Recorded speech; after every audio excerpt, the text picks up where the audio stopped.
Hello everyone, I hope you all will be good. Welcome to the second lecture for the tort law. हमने so far जो है बात की है what is tort law. फिर हमने बात की कि टॉर्ट लॉ में क्या क्या टाइप्स जो है वो इंक्लूड हो जाती है, टॉर्ट फेसर कौन होता है। फिर हमने इसमें जो स्पेसिफिकली बात की थी that was about tort of negligence. Tort of negligence होता है कि जब एक पर्सन पर ड्यूटी ऑफ केयर आती है और वो उसको नेग्लेक्ट कर देता है और उसकी वजह से जब दूसरे पर्सन को लॉस सफर करना पड़ता है तो that is tort of negligence. फिर हमने बात की थी कि अच्छा ड्यूटी ऑफ केयर को कंसिडर करने के लिए हमारे पास नेबर प्रिंसिपल है। नेबर प्रिंसिपल तीन टेस्ट अलाउ करता है। वो ये कहता है नंबर वन कि एक सफिशिएंट रिलेशनशिप एग्जिस्ट होना चाहिए। Relationship will be at proximity between the two individuals.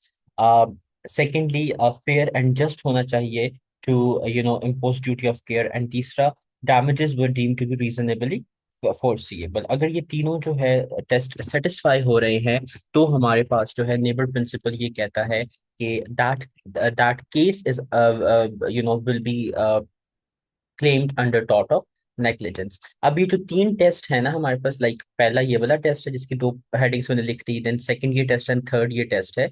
इसको हम क्या कहते हैं? इसको हम कहते हैं एंस टेस्ट। ठीक है, इसको हम एंस टेस्ट भी कहते हैं, इसको हम टू स्टेज टेस्ट भी कहते हैं। ठीक है, ये जो बेसिकली जो तीन टेस्ट हमने देखे लास्ट टाइम पढ़े थे that was ens test and two stage test.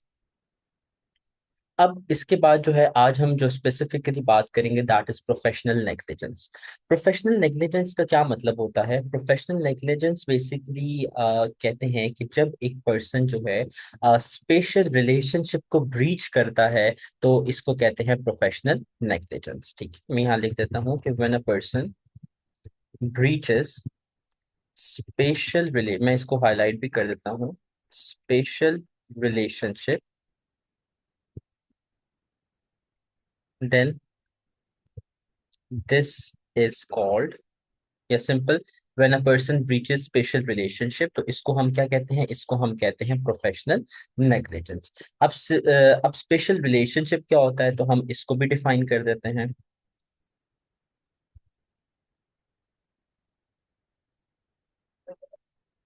Special relationship basically है कि when a specialist gives wrong advice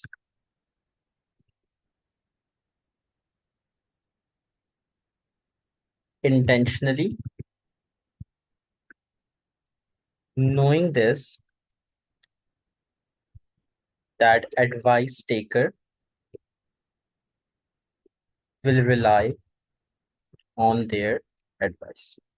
ठीक है, स्पेशल रिलेशनशिप कब होता है कि जब आप एक स्पेशलिस्ट से एडवाइस मांगने जाते हो और वो आपको जानबूझकर गलत एडवाइस दे देता है और उसको ये पता होता है कि आप उसकी एडवाइस पर रिलाई करोगे, फिर भी वो आपको जब गलत एडवाइस देता है तो दैट इज स्पेशल रिलेशन। तो स्पेशल रिलेशनशिप उन दो लोगों के दरमियान में क्रिएट होता है जिसमें एक एडवाइस टेकर होता है और दूसरा एडवाइस गिवर होता है। जो एडवाइस गिवर होता है that is a specialist person such as, अब वो स्पेशलिस्ट पर्सन में कौन कौन आ जाते हैं? आपके डॉक्टर्स आ सकते हैं। ठीक है, and we are talking about accounting तो आपके अकाउंटेंट्स आ जाते हैं। ठीक है, आपके ऑडिटर्स जो हैं बहुत ज्यादा इसमें इन्वॉल्व होते हैं, आपके लॉयर्स आ जाते हैं। तो ये वो स्पेशल लोग होते हैं जिनको अपनी फील्ड में स्पेशलिटी जो है वो इनकी होती है। And whenever they give a wrong advice to a person still knowing कि यार उस पर्सन ने इनकी स्टेटमेंट पर रिलाई करना है, फिर भी वो जानबूझ के जब गलत एडवाइस देंगे तो this is called breach of special relationship. And breach of special relationship को हम कहते हैं प्रोफेशनल नेग्लिजेंस। ठीक है, आपने याद रखना है, अगर मैं अगर ऑडिटर की बात करूं, इसमें एक बड़ी इंपॉर्टेंट चीज यहाँ पर आपने याद रखनी है कि जो ऑडिटर होता है ना, auditor always have a duty of care towards share holders and company and not potential investors. ठीक है, ये एक बड़ी इंपॉर्टेंट लाइन है और ये लाइन क्या है कि जो आपका एक्सटर्नल ऑडिटर होगा उसकी जो ड्यूटी होती है, ड्यूटी ऑफ केयर, वो सिर्फ किसके लिए होती है? वो सिर्फ शेयर होल्डर्स एंड कंपनी के लिए होती है, पोटेंशियल इन्वेस्टर्स के लिए नहीं होती। ठीक है। अब ये बात मैंने यहाँ पर क्यों की जो है वो मेंशन की है, because it is very important to understand कि आपका स्पेशल रिलेशन सिर्फ ऐसे ही लोगों के दरमियान में बनता है जिनसे आप डायरेक्ट एडवाइस ले रहे हो। अगर फॉर इंस्टेंस पार्टी ए और पार्टी बी के दरमियान स्पेशल रिलेशनशिप है और पार्टी बी जो है वो स्पेशलिस्ट है, तो पार्टी ए की एडवाइस अगर पार्टी सी या डी या ई फॉलो कर रही है तो उनके दरमियान में स्पेशल रिलेशन क्रिएट नहीं होगा। तो स्पेशल रिलेशन आपका दो डायरेक्ट पार्टीज के दरमियान में क्रिएट होता है। ठीक है। आई होप तो यहाँ तक आप लोगों को बात समझ में आ गई होगी। अब जो है इसका जो ये जो मैंने लाइन लिखी है, इस लाइन को जस्टिफाई करने के लिए एक केस आता था आया था हमारे पास, that is Caparo industries public listed companies versus Dickman का केस था। कपारो इंडस्ट्रीज वर्सेस डिकमैन का केस था, और ये केस था अराउंड 1990 का केस था। और इस केस में क्या हुआ था, इस केस में बेसिकली जो डिकमैन था that was the potential investor, यानी वो भी इन्वेस्टर नहीं बना था कपारो इंडस्ट्री का। कपारो जो था बेसिकली उसने क्या किया था, कपारो जो है उसने हुआ यूं था कि जो इंडस्ट्री थी ना कपारो इंडस्ट्रीज, उसके अकाउंट्स जो थे वो गलत मतलब शो हुए हुए थे, over state and under state वगैरह, मटीरियली ओवर स्टेट हुए थे एक्चुअली। ठीक है। जो ऑडिटर था उसने भी इसको नहीं चेक किया था, तो उसने भी गलत रिपोर्ट इशू कर दी, और ये बताया गया कि रिपोर्ट बिल्कुल ठीक है, और जो भी अमाउंट्स वगैरह उसमें लिखी हुई थी दैट वर मटीरियली ओवरस्टेटेड। ठीक है। मतलब वो बहुत एक्सेसिवली और सिग्निफिकेंट अमाउंट से ज्यादा थी। फॉर इंस्टेंस अगर उनका नेट प्रॉफिट था 100,000, तो वो 10,100,000 पे जो है ना वो लिखा हुआ था। ठीक है। तो मतलब बहुत ज्यादा सिग्निफिकेंटली जो है वो ओवरस्टेट हुई थी। उसकी वजह से क्या हुआ, उसकी वजह से जो है जो आपका था जो डिकमैन था, उसने क्या किया, उसने जो है उस कंपनी में इन्वेस्ट कर दिया। अब जैसे ही उस कंपनी ने इन्वेस्ट किया तो बाद में पता ही चला कि उसके जो अकाउंट थे तो वो तो ओवरस्टेट थे और कंपनी को इतना अच्छा परफॉर्म नहीं कर रही थी। तो उसने जो है जो कंपनी का जो ऑडिटर था उसको सू कर दिया।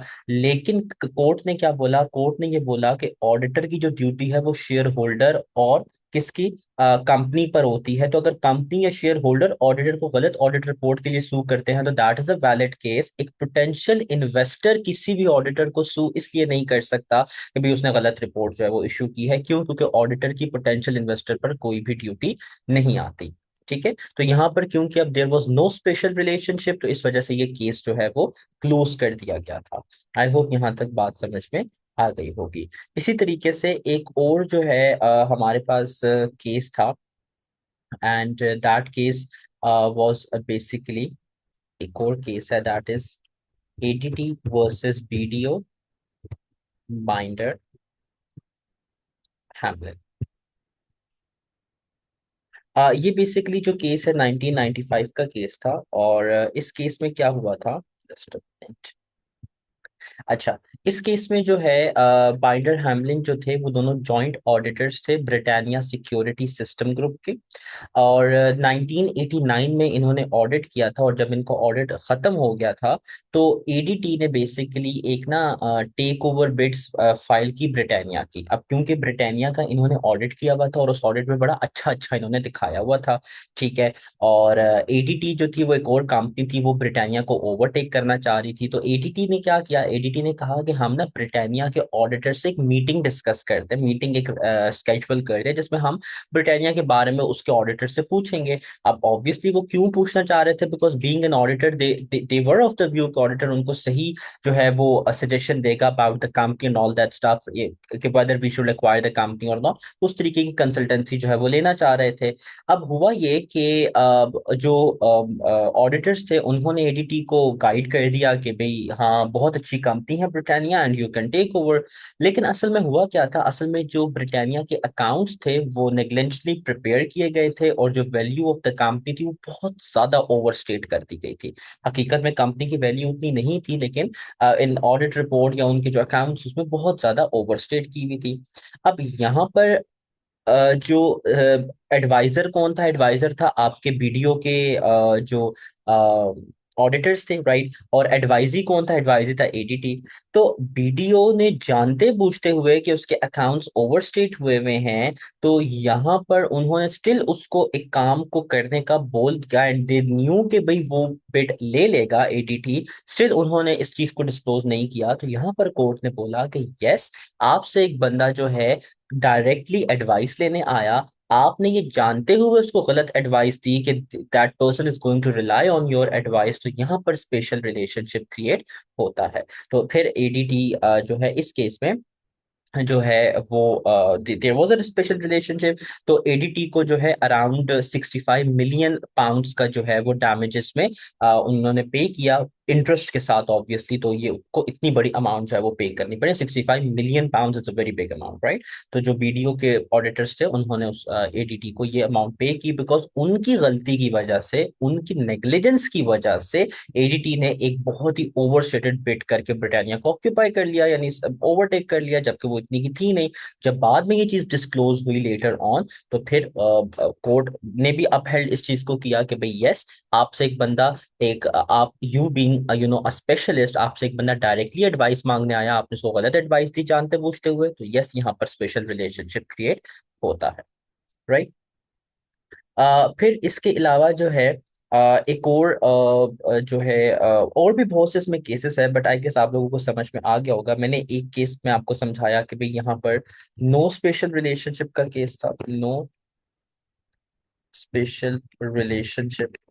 और यहाँ पर आपको मैंने स्पेशल रिलेशनशिप का केस बता दिया, ठीक है। तो you guys need to understand कि professional negligence, whenever a professional neglects its duty of care, right. और उसके लिए जरूरी है कि स्पेशल रिलेशनशिप एग्जिस्ट करना चाहिए। अब रिलेशनशिप भी ना तीन तरह के होते हैं, वैसे तो आपकी बुक में ये चीज नहीं लिखी हुई, but let me tell you, there is a contractual relationship, okay. Contractual relation होता है। Then number two we have fiduciary relation.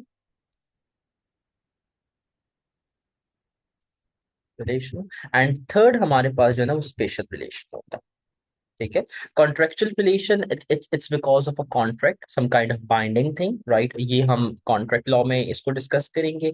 फिडुशियरी relation basically whenever two parties are bounded by their equity, यानी जब एक दूसरे का पैसा इन्वॉल्व हो जाता है और उस पैसे की इन्वेस्टमेंट की वजह से दो पार्टीज आपस में कनेक्टेड होती हैं, that is fiduciary relation. And special relation मैंने आपको बता दिया कि जब एक स्पेशलिस्ट के पास आप एडवाइस लेने जाओ और वो आपको जानते बूझते हुए गलत एडवाइस दे दे, still he the person knows कि भी आपने उसके एडवाइस पे रिलाई करना है, ना आप कर भी जाते हो, दैट इज स्पेशल रिलेशन, ठीक है। अब इसके बाद जो सेकंड चीज हमने इस आज के लेक्चर में डिस्कस करनी है, that is standard of care. देखिए, हर केस में जो स्टैंडर्ड ऑफ केयर होता है ना, कि कितनी केयर करनी चाहिए थी, और कितना जो है वो कितनी एहतियात करनी चाहिए थी किसी भी चीज में, वो डिफरेंट फैक्टर्स पे डिपेंड करती है। अब स्टैंडर्ड ऑफ केयर के कितने ज्यादा किसी चीज की एहतियात करें या कितनी कम किसी चीज की एहतियात करें, ये डिफरेंट फैक्टर्स पे डिपेंड करती है। तो कितनी केयर करनी चाहिए ये आपके एज पे डिपेंड करती है। अब एज पे कैसे डिपेंड करेगी? देखो, आप किसी बच्चे से और किसी अडल्ट से सेम लेवल ऑफ केयर जो है वो एक्सपेक्ट नहीं कर सकते। एक बच्चा जो है उसका स्टैंडर्ड ऑफ केयर बहुत लो होगा, लेकिन एक अडल्ट जो है उसका उसी काम के लिए एक स्टैंडर्ड ऑफ केयर बहुत हाई होगा। तो एज फैक्टर जो है आपके स्टैंडर्ड ऑफ केयर को अफेक्ट करता है। Then we have competency skills की अगर हम बात करें, देखो एक स्किल्ड बंदा, ठीक है, एक स्किलफुल बंदा जो है, उससे आप high level of care expect करते हो। एक एक एक्सपीरियंस्ड डॉक्टर जो जिसका 30 इयर्स का एक्सपीरियंस है, वो he will be very careful as compare to an internee doctor जिसको अभी तक कुछ भी नहीं पता एंड वो भी सीख रहा है। उससे इतनी ज्यादा केयर आप एक्सपेक्ट नहीं कर सकते, राइट। तो मैं यहाँ पर साथ साथ लिख भी जाता हूँ कि जो है वो आपके चाइल्ड जो है वो लो केयर उससे आप एक्सपेक्ट करते हो, जबकि एक जो अडल्ट होता है उससे आप हाई केयर एक्सपेक्ट करते हो। एक अनस्किल्ड पर्सन है तो वो लो केयर आप उससे एक्सपेक्ट कर सकते हो, एंड एक स्किल्ड पर्सन है तो उससे आप हाई केयर एक्सपेक्ट करोगे, ठीक है। फिर नंबर थर्ड इसमें हमारे पास जो है वो आ जाता है सीरियसनेस ऑफ इंजरी या रिस्क ऑफ इंजरी। देखो, जिस काम में रिस्क ऑफ इंजरी में आरओआई लिख देता हूँ वो हाई है, तो केयर भी आपकी हाई होगी, राइट। देखो अब whenever you are doing bungee jumping, और whenever you are let's say doing zip lining, तो वहां पर इंजरी के चांसेस ज्यादा होते हैं, that's why you go with proper protection, right. लेकिन अब साइकिलिंग की मैं बात करूँ, अब you are doing normal cycling, तो आपको इतनी ज्यादा इंजरी, मतलब नॉर्मल रूटीन में इतनी इंजरी की जो है वो नहीं डर होता, तो आप इतनी केयर नहीं करते। तो जब जब आपका रिस्क ऑफ इंजरी जो है वो लो होगा, तो आपकी ऑटोमेटिकली केयर भी लो हो जाएगी, ठीक है। फिर नंबर फोर्थ पे हमारे पास जो है जो फैक्टर इसमें आ जाता है, दैट इज सेफ्टी मेजर्स, ठीक है। अब देखो किसी भी जगह जो है जहां पर सेफ्टी मेजर्स हाई होंगे, इसका मतलब है कि वहां पर जो स्टैंडर्ड ऑफ केयर है वो भी ज्यादा ही होगी, राइट। सो अगर सेफ्टी मेजर्स जो है एसएम अगर आपके हाई हैं, तो केयर भी आपकी जो है वो हाई होगी। ये हम इसको इस तरीके से ले लेते हैं कि आपके अगर सेफ्टी मेजर्स हाई हैं, तो केयर वहां ऑटोमेटिकली लो हो जाएगी, एंड सेफ्टी मेजर्स अगर आपके लो हैं, तो केयर हाई हो जाएगी। लेकिन दिस इज समथिंग जो बहुत सब्जेक्टिव है, ये डिपेंड करती है कि कहाँ पर किस सिचुएशन में आपके सेफ्टी मेजर्स जो है वो हाई या लो है, तो this is a very subjective section, okay. फिर इसके अलावा जो है नंबर फिफ्थ, हम कॉमन प्रैक्टिस की बात कर लेते हैं। अगर एक चीज रूटीन का हिस्सा है, एक चीज जो है वो रूटीन का हिस्सा है, कॉमन प्रैक्टिस है, तो उसमें लो केयर की जाएगी। लेकिन एक चीज वंस इन अ टाइम की जाती है, वन टाइम की जाती है, तो उसमें हाई केयर की जाएगी, राइट। वो मैं आपको बड़े मजे की एग्जांपल देता हूँ कि देखो, आपकी टीम लीड आपकी जो टीम मीटिंग्स होती है ना, कंपनीज की मैं बात करूँ, टीम मीटिंग्स और डेली बेसिस होती है, उसमें कोई अगर चलो 5-10 मिनट कोई बंदा लेट भी आ रहा है, तो that doesn't is a big issue. लेकिन अगर आपकी सीईओ के साथ मीटिंग है, जो अब हर महीने नहीं होगी, वो क्वार्टरली में भी हो सकती है, मे बी अब ईयरली 2 टाइम्स हो सकती है, या let's say annual general meeting AGM जो होती है उसकी हम बात कर ले, वो वंस इन ईयर होती है, तो वहां पर आपकी केयर जो है वो ज्यादा की जाती है। तो अगर आपकी कॉमन प्रैक्टिस है, तो लो केयर की जाएगी, एंड नॉट कॉमन प्रैक्टिस है तो आपकी हाई केयर की जाएगी, राइट। तो समझाने का मकसद ये है कि आपकी जो स्टैंडर्ड ऑफ केयर है वो डिपेंड करेंगे कि भाई आपका जो फैक्टर है वो कौन सा इसमें इन्वॉल्व है, ठीक है। आई होप तो यहाँ पर आप लोगों को समझ में आ गया होगा। अब इसमें मैं आपको एक केस की एग्जांपल दे देता हूँ, एक दो केसेस की, एंड देन फिर हम इस लेक्चर को सॉरी वाइंड अप करते हैं। ओके, सो मैं आपको अब कुछ केसेस की एग्जांपल लेता हूँ जिसमें स्टैंडर्ड ऑफ केयर को हम थोड़ा एक्सप्लेन करते हैं। द वेरी फर्स्ट केस जो है हमारे पास म्यूलिंगर एंड नेशनल ट्रस्ट का केस है। MULINGER, Mulinger versus National Trust. अच्छा, ये केस जो है ये हुआ था 2011 में, रीसेंट केस है ये।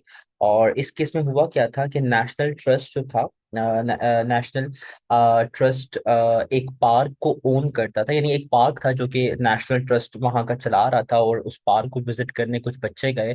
और हुआ क्या कि उस पार्क में एक ट्री था, और उस ट्री की एक जो बार्क थी वो गिरकर उस बच्चे पर लगी, एंड बच्चा जो है वो काफी इंजर्ड हो गया, ठीक है। और उसके बाद उसकी डेथ भी हो गई। अब देखो, डेथ उसकी कैसे हुई कि दरख्त से वो दरख्त का कोई पीस वगैरह गिरा और वो बच्चे को लगा, एंड उसके बाद उसकी डेथ हो गई। तो बच्चे के पेरेंट्स ने क्या किया, बच्चे के पेरेंट्स ने नेशनल ट्रस्ट को सू कर दिया कि भाई ये नेशनल ट्रस्ट की गलती की वजह से हमारे बच्चे की डेथ हुई है।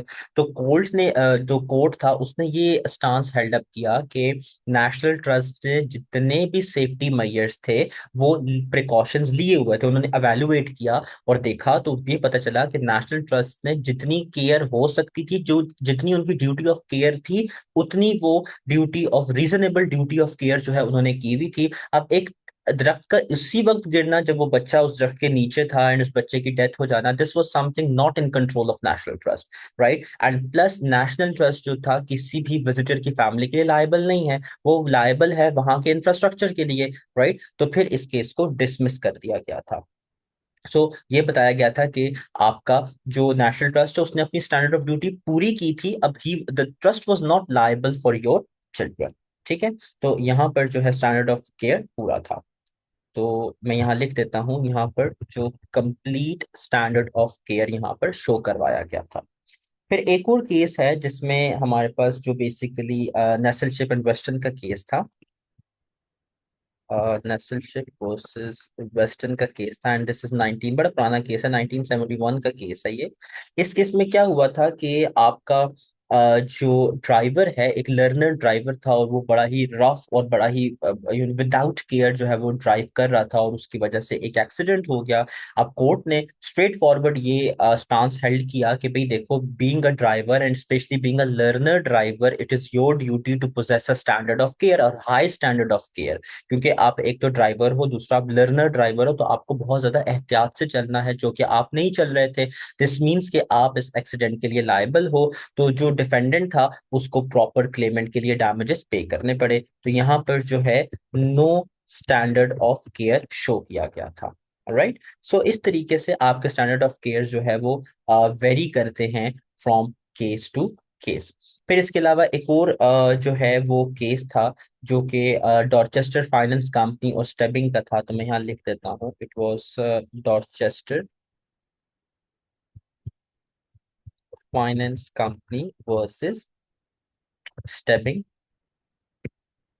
और ये भी 1977 का केस है, पुराना केस है। इस केस में क्या हुआ था, इस केस में बेसिकली एक फेलो चार्टर्ड अकाउंटेंट था ऑफ इंग्लैंड एंड वेल्स, और उसका बेसिकली एक फाइनेंस हाउस था डॉर्चेस्टर फाइनेंस कंपनी के नाम से।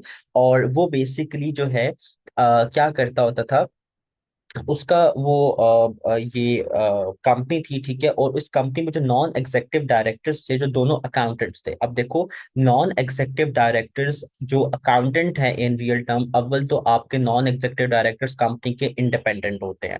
राइट। मैंने आपको लास्ट लेक्चर में भी बताया था कि आपके जो नॉन एग्जीक्यूटिव डायरेक्टर्स हैं, हमने स्पेशली बीटी में इसकी बात की थी कि they should not be the employ of the company, वो इंडिपेंडेंट पर्सन है। अब यहाँ पर अकाउंटेंट है, विच मीन्स वो एम्प्लॉय ऑफ द कंपनी है।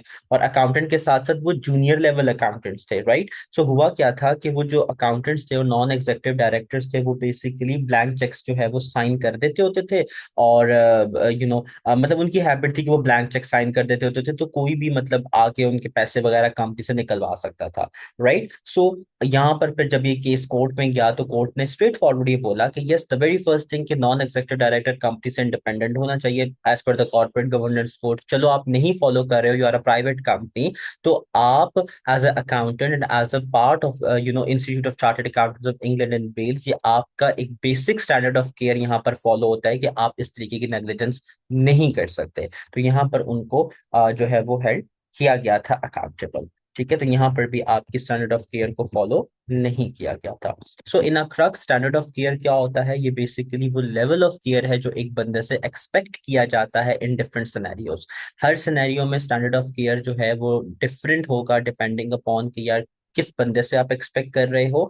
एंड सेकेंडली, डिपेंड किया जाएगा कि वो केस सिचुएशन क्या है।